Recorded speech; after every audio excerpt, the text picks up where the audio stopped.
নমস্কার বন্ধুরা, আজকের ভিডিও থাম্বনেল দেখে আপনি নিশ্চয়ই বুঝতে পেরেছেন ভিডিওটি কোন টপিকের। কারণ কি পরমেশ্বরের সঙ্গে কেমন করে সরাসরি ডাইরেক্ট আপনি কথা বলবেন, আর পরমেশ্বরের সঙ্গে কথা বললে এক্ষেত্রে আপনার কি উন্নতি হবে, পরমেশ্বর পিতা কেমন করে আপনাকে সেই কথা বলার শক্তি অন্যান্য ভাষায় বা বিশেষ বিশেষ ভাষার দ্বারা আপনি আপনার জীবনে পাবেন। অর্থাৎ যেদিন থেকে বিশ্বাস করেছেন পরমেশ্বরকে, যেদিন থেকে যিশুকে গ্রহণ করেছেন, আপনার জীবন আত্মার জীবন।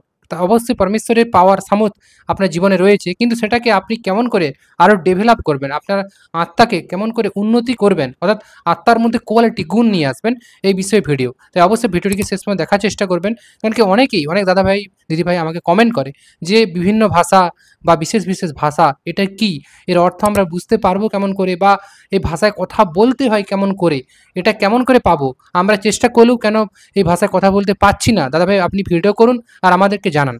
তাই অবশ্যই আপনাদের জন্য পরমেশ্বর আজকে এই শিক্ষার ব্যবস্থা করেছে। তাই অবশ্যই ভিডিওটিকে মনোযোগ সহকারে প্রথম থেকে শেষ পর্যন্ত দেখার চেষ্টা করবেন। আর অবশ্যই পরমেশ্বর মিনিস্ট্রিজ ইউটিউব চ্যানেলে নতুন দর্শক হয়ে থাকলে চ্যানেলটিকে সাবস্ক্রাইব করতে ভুলবেন না। তো বিশেষ বিশেষ ভাষা বা অন্যান্য ভাষা হলো এটা পরমেশ্বরের একটা আত্মিক পাওয়ার, ক্ষমতা বা বরদান বলতে পারেন, বা অনুগ্রহ দান বলতে পারেন, যেটা পরমেশ্বরের ওয়ার্ড থেকে, অর্থাৎ পরমেশ্বর পিতার ওয়ার্ড থেকে বিশ্বাসীদের জীবনে আসে। এটা কোনো সাধারণ বিষয় নয়, এটা মধ্যে রয়েছে বিশাল মেহৎ, বিশাল বড় একটা বিষয় রয়েছে। কারণ কি অনেকেই প্রার্থনা করেন কিন্তু প্রার্থনার সময় উত্তর আসে না। অনেক সময় কি হয়, মন চঞ্চল হয়ে পড়ে, ঈশ্বরের প্রতি, ঈশ্বরের আত্মার সঙ্গে আপনার আত্মা কানেক্টেড হয় না। তো সেই ক্ষেত্রে পরমেশ্বর একটা বিষয় রেখেছে তার ব্যবস্থাতে, যেটা অনুগ্রহ দানের মধ্যে আছে, যে অন্যান্য ভাষা বা বিভিন্ন ভাষার মাধ্যমে আপনি পরমেশ্বরের সঙ্গে কথা বলতে পারেন। আর পরমেশ্বরের সঙ্গে কথা বলে আপনার আত্মা এবং পরমেশ্বরের আত্মা কানেক্টেড হবে, এবং ঈশ্বরের গভীরের জ্ঞান ঈশ্বর আপনার অন্তরে দেবে, এবং যেসব বিষয়ে আপনাকে জানকারি দেবে সেই সব বিষয়গুলো আগামী দিনে ঘটতে চলবে। জগতে বিভিন্ন সময়ে বিভিন্ন স্থানে বিভিন্ন রকমের যে ঘটনাগুলো ঘটছে, পরমেশ্বর তার ভবিষ্যৎ বক্তার দ্বারা অবশ্যই আত্মাতে এই বিষয়ে আগে থেকে জানকারি দিয়েছে। যেমন পরমেশ্বর বলে যে আমার ইচ্ছা তোমরা ভবিষ্যৎবাণী বলো, ভাববাণী বলো, তোমরা অন্যান্য ভাষা বলছো কিন্তু তার অর্থ বুঝাইয়া দাও, যেন মণ্ডলী মানুষেরা তারা যেন বুঝতে পারে। কিন্তু পরমেশ্বর চায় যেন আপনারা পরমেশ্বরের সঙ্গে আপনারা অন্যান্য ভাষা, বিশেষ বিশেষ ভাষায় কথা বলেন। এতে কি হবে, আপনাদের আত্মার উন্নতি হবে এবং আপনার আত্মা মন ঈশ্বরের সঙ্গে কানেক্টেড হবে। এতে আপনি পরমেশ্বরের যে গভীরের বিষয় পরমেশ্বর বিটা আপনার অন্তরে দিতে চাই, যে সেটা আপনি বুঝতে পারবেন। পবিত্র আত্মার অভিষেক না পেলে আপনি এই ভাষা বা এই ভাষায় কথা বলতে পারবেন না। অর্থাৎ পরমেশ্বরের পবিত্র আত্মার অভিষেক আপনার জীবনে প্রয়োজন অন্যান্য ভাষায় বা বিশেষ বিশেষ ভাষায় কথা বলার জন্য। এটা সব থেকে বড় বিষয়। তাই যেসব ভাই বোনেরা যারা বিশ্বাস করেছেন, যিশুকে জেনেছেন, এখনো পর্যন্ত আপনারা পবিত্র আত্মার অভিষেক পাচ্ছেন না, তাহলে অবশ্যই আপনারা নিয়ে নেবেন। কারণ পবিত্র আত্মার অভিষেক নিতে গেলে আপনাকে আত্মায় এবং জলে আপনাকে কি করতে হবে, পরমেশ্বরের অঙ্গীকার করতে হবে। অর্থাৎ পরমেশ্বরের যেমন জলে যদি বলেন, তাহলে সেটা আপনি বাপ্তিজম এটা নিতে পারেন, ঠিক আছে। এতেও পবিত্র আত্মা আপনার জীবনে প্রবেশ করবে। কিন্তু আরেকটা রয়েছে, পবিত্র আত্মায় আপনি যদি বরদান অর্থাৎ অঙ্গীকার করেন, পবিত্র আত্মায় অঙ্গীকার, পবিত্র আত্মায় যদি অঙ্গীকার করেন, রোমিও 10 নয়, আপনিও পবিত্র আত্মা পেতে পারেন। তো এক্ষেত্রে আপনাকে পরমেশ্বরের বাক্য মেনে সঠিক অনুসারে চলতে হবে এবং পবিত্র আত্মার অভিষেককে প্রাপ্ত করার জন্য পরমেশ্বরের কাছে প্রার্থনা করতে হবে। কারণ পবিত্র আত্মা ব্যতি রেখে কেউ বলতে পারবে না যিশু প্রভু। তাই পরমেশ্বর পিতা বলে যে তোমরা যদি আত্মায় নতুন জন্ম না হও, তাহলে কোনো মতে আমার রাজ্যে প্রবেশ করতে পারবে না। তাই যিশু বারবার করে তার ব্যবস্থাতে বলেছে যে তোমরা যদি কেউ জল ও আত্মায় না জন্মে, সে কখনো ঈশ্বরের রাজ্যে প্রবেশ করতে পারে না। বাপ্তিজম যে ব্যাপারটা রয়েছে সেটার মধ্যে রয়েছে, কিন্তু আত্মায় যে ব্যাপারটা রয়েছে সেটা আপনাকে রোমিও 10 অঙ্গীকার করতে হবে, যাতে আপনি পরিত্রাণ পাবেন এবং পবিত্র আত্মাকে আপনার জীবনে রিসিভ করতে হবে। আর পবিত্র আত্মা যদি আপনার জীবনে এন্টার করে, প্রবেশ করে, তখন আপনি ঈশ্বরের গুণগুলোকে, ঈশ্বরের গভীরের বিষয়গুলোকে বুঝতে পারবেন। আর পরমেশ্বর পিতা আপনাকে ভিন্ন ভিন্ন অর্থাৎ বিভিন্ন ভাষা বা বিশেষ বিশেষ ভাষা যেটাকে আমরা বলছি, বা অন্য অন্য ভাষা, এর মাধ্যমে আপনাকে অনেক জানকারি, অনেক গভীরের বিষয় আপনাকে আপনার অন্তরে দেবে। এক্ষেত্রে আপনি আরও পরমেশ্বরের সঙ্গে মজবুত সহকারে তার ব্যবস্থাতে জুড়ে থাকতে পারবেন, ঠিক আছে। তো এই জন্য বাইবেলে 1 করন্থীয় এখানে 3:16 পরমেশ্বর বলছে, তোমরা কি জানো না যে তোমরা ঈশ্বরের মন্দির। আজকে যারা আমরা বিশ্বাস করেছি পরমেশ্বর পিতাকে, যিশুকে জানি, আমরা প্রত্যেকে কার মন্দির আছি, পরমেশ্বরের মন্দির আছি, এবং ঈশ্বরের আত্মা তোমাদের অন্তরে বাস করেন। অর্থাৎ আজকে মানুষের, জগৎ মানুষের বংশ পরম্পরা আত্মা তাদের মধ্যে বাস করে, অনেক মানুষের জাগতিক আত্মা বাস করে, কিন্তু পরমেশ্বরের আত্মা আজকে আমাদের অন্তরে বাস করে। ঈশ্বরের আত্মা ডাইরেক্ট আপনার মনের মধ্যে, আপনার আত্মাতে বাস করা শুরু করবে। যদি কেউ ঈশ্বরের মন্দির নষ্ট করে তবে ঈশ্বর তাকে নষ্ট করবেন। অর্থাৎ আপনি যদি সেই মন্দির পরমেশ্বরের আত্মাকে, আপনার মন মন্দিরকে যদি নষ্ট করার চেষ্টা করেন, তাহলে আপনি এই ঈশ্বরের আত্মা আপনার অন্তর থেকে চলে যাবে বা সরে যাবে।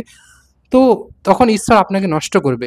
কেননা ঈশ্বরের মন্দির পবিত্র, আর সেই মন্দির তোমরা। অর্থাৎ ঈশ্বরের মন্দির হচ্ছে পবিত্র, আর সেই মন্দির প্রত্যেক বিশ্বাসী ভাই বোনদের আপনাদের অন্তরে রয়েছে আত্মার মন্দির।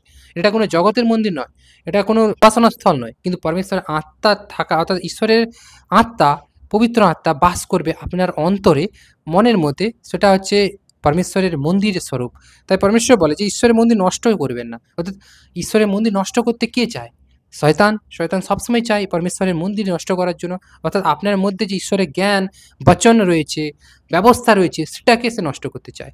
আপনার ঈশ্বরের প্রতি যে আপনার বিশ্বাস, সেটাকে সে ভাঙতে চায়, ডিস্ট্রয় করতে চায়। এতে সে খুশি হয়, আর ঈশ্বরের সঙ্গে আপনার বিরোধ লাগানোর চেষ্টা করে। কারণ সে কখনো চাইবে না আপনি ঈশ্বরের সঙ্গে চলবেন সঠিক ওয়েতে, সঠিক অনুসারে। কারণ কি সে চায় না ঈশ্বরের সঙ্গে মানুষেরা চলবে। কারণ কি মানুষেরা যখন ঈশ্বরের সঙ্গে সঙ্গতি করবে, তখন সে কি হবে? সব থেকে বেশি ক্রোধী হবে। কারণ কি সে চায় না ঈশ্বরের সঙ্গে আপনি চলেন, ঈশ্বরের ভালো বিষয়ে, মানে পরমেশ্বরের ওয়ার্ড থেকে যেগুলো আছে, প্রেম, পবিত্রতা, ন্যায়, ক্ষমাশীলতা, এগুলো যেন না আপনার জীবনে থাকে। যদি এগুলো থাকে তাহলে সে জানে আপনার লাইফে এন্টার করতে পারবে না।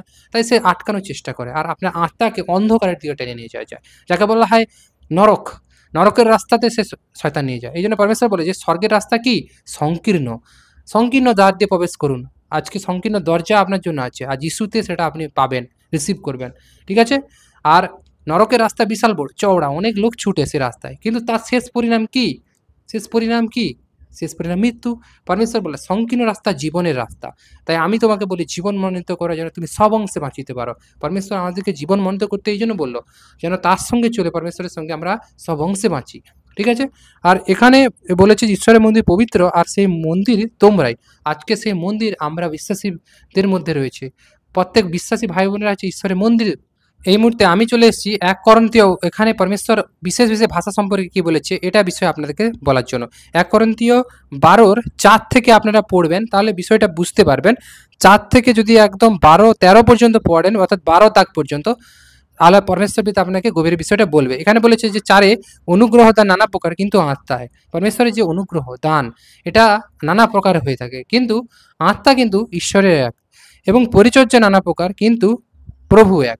পরিচর্যা মণ্ডলীতে আপনি যখন ঈশ্বরের কাজ করছেন, ঈশ্বরের ভবন, সেটা বিভিন্ন প্রকার হয়ে থাকে, কিন্তু প্রভু এক, যিশু একজন রয়েছে। এবং ক্রিয়াসাধক গুণ নানা প্রকার, কিন্তু ঈশ্বর এক। অর্থাৎ পরমেশ্বরের কাজ বিভিন্ন রকমের হয়ে থাকে, তো সেটা আলাদা হতে পারে, কিন্তু পরমেশ্বর কিন্তু এক। তিনি 100 জন নয়, ঈশ্বর একজনই, এটা জানবেন। তিনি সকলেতে সকল ক্রিয়া সাধন করেন, অর্থাৎ তিনি সমস্ত কিছুতে সমস্ত কিছু সাধন করেন, সব পুরা করেন। ঠিক আছে? প্রফেসি সব কিছু করতে পারেন। অলমাইটি গড, অল ইম্পসিবল আর possible, because he is the God. তিনি সকলেতে সকল ক্রিয়া সাধন কর্তা, কিন্তু প্রত্যেকজনকে হিতের জন্য আত্মার আবির্ভাব করতে হয়। অর্থাৎ আপনার মন যেমন, আপনার ইচ্ছা যেমন, ঈশ্বরের প্রতি চাহাত যেমন, তেমন আপনাকে পরমেশ্বর অনুগ্রহ দান করবে। ঠিক আছে? কারণ একজনকে সে আত্মা দ্বারা প্রজ্ঞার বাক্য দত্ত হয়, আরেকজনকে সে আত্মা অনুসারে জ্ঞানের বাক্য। এই দেখুন, একজনকে পরমেশ্বর প্রজ্ঞার বাক্য, জ্ঞানের বাক্য দিচ্ছে। ঠিক আছে? তার দ্বারা মানুষকে সুস্থ করার বিষয় বলছে, সুসমাচার প্রচার করার অধিকার দিয়েছে। কিন্তু আত্মা এক ঈশ্বরের থেকেই, কিন্তু কাজটা ডিফারেন্ট। আর একজনকে সে আত্মা অনুসারে জ্ঞানের বাক্য, আরেকজনকে সেই একই আত্মাতে বিশ্বাস, একজনকে আত্মাতে আরোগ্য সাধনের দান। অর্থাৎ সে একই একজনকে হয়তো বিশ্বাস, যে বিশ্বাসের মন নিয়ে এসছে ঈশ্বরের ভবনে, সেই বিশ্বাসের ক্ষমতা প্রাপ্ত হয়েছে, সে আত্মা বিশ্বাসের আত্মা পেয়েছে। আর একজনকে রোগ ব্যাধি সারানোর, মানুষকে ছুটকারা দেওয়ার জন্য, চাঙ্গাই করার জন্য যে পাওয়ার দিচ্ছে, সেটাও একটাই আত্মা, পরমেশ্বরের আশীর্বাদ, অনুগ্রহ দান, সেটা তাকে, তার দ্বারা এই বিষয়ে কাজগুলো করাচ্ছে পরমেশ্বর। আর একজনকে পরাক্রম কার্য সাধক গুণ। ঠিক আছে? পরাক্রম কার্য, সে মহান মহান কাজ করবে। ঠিক আছে? এই গুণটা পরমেশ্বরের ওয়ার্ড থেকে আসে। আর একজনকে ভাববাণী, আরেকজনকে আত্মাদিকে চিনিয়া লইবা শক্তি। দেখুন, একজন ভাববাণী বলে মণ্ডলীতে, ভবিষ্যৎবাণী তার অন্তরে দিতে পারে। অনেক ক্ষেত্রে 2-3 করে বলে, এটা বিষয় নয়, কিন্তু পরমেশ্বরের আত্মা তাদের দ্বারা কথা বলে। আগামী দিনে কি হবে ভবিষ্যতে, সেটা পরমেশ্বরের বিষয়। পরমেশ্বরের আত্মা আপনাদেরকে আগে থেকে জানকারি দেবে। আরেকজনকে আত্মাদিকে চিনিয়া লইবা শক্তি। দেখুন, পরমেশ্বরের ভবনে অনেক ব্যক্তিরা তো আসে, কিন্তু তারা সত্যিকারে ঈশ্বরের আত্মার দ্বারা ঈশ্বরের মনোনীত কিনা, এটা চেনার জন্য আত্মাদেরকে চিনতে হবে। যদি কোনো মন্দ শক্তি ভবনেও, সেও প্রেজেন্ট থাকতে পারে, আসে অনেক ক্ষেত্রে। কারণ কি, তাকেও চিনতে হবে। সেই ক্ষমতাটা পবিত্র আত্মা আপনাকে দিয়ে দেবে যদি আপনি ঈশ্বরের সঙ্গে চলেন। আরেকজনকে নানাবিধ ভাষা কহিবার শক্তি। এই নানাবিধ ভাষা এটাই হচ্ছে ভিন্ন, ভিন্ন ভাষা। হিন্দিতে বলে গেহেরি ভাষা। তো এটাই হচ্ছে অন্যান্য ভাষা। আর একজনকে বিশেষ, বিশেষ ভাষার অর্থ করিবার শক্তি। আরেকজনকে সেই ভাষার অর্থ বুঝাইয়া দেওয়ার শক্তিও পরমেশ্বরের আত্মা দিয়ে থাকে। কিন্তু এই সকল কর্ম সে একমাত্র আত্মা সাধন করে। অর্থাৎ এই যে কর্ম, এই কাজগুলো এটা মানুষ করে না। মানুষের মধ্যে থেকে ঈশ্বরের আত্মা ডাইরেক্টলি কাজ করে, সরাসরি করে।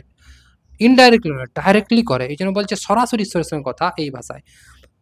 তিনি সবিশেষ বিভাগ করিয়া যাহাকে যাহা দিতে বাসনা করেন তাহাকে তাহা। অর্থাৎ পরমেশ্বর যাকে যা দেবে আত্মিক বরদান, আত্মিক অনুগ্রহ দান সেটা পরমেশ্বর তিনি ডিসাইড করবে। আমরা কেউ করতে পারবো না।